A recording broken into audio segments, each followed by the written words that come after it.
यानंतरची आणखीन एक महत्त्वाची मोठी बातमी बघूया। काँग्रेसच्या प्रदेश कोर कमिटीची देखील आज बैठक होतीये।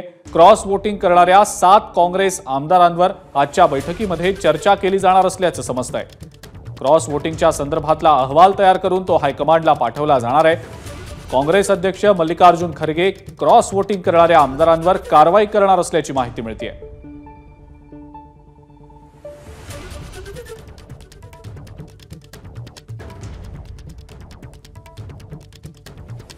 या संदर्भातली अधिक माहिती आपण जाणून घेणार आहोत। राजू सोनवणे आपले प्रतिनिधी आपल्या सोबत आहेत सध्या, त्यांच्याकडनं या संदर्भातली अधिक अपडेट आपण जाणून घेऊया।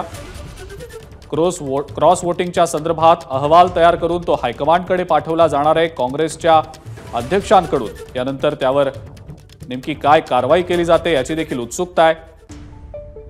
के.सी. वेणुगोपाल आणि प्रभारी चंदिथला देखील या बैठकीला उपस्थित राहणार असल्याची माहिती मिळते। राजू सोनवणे यांच्याशी आपला संपर्क तुटलाय, आपण पुन्हा एकदा त्यांना संपर्क करण्याचा प्रयत्न करूया। मात्र आजची ही काँग्रेसची कोर कमिटीची ही महत्त्वाची बैठक पार पडणार आहे।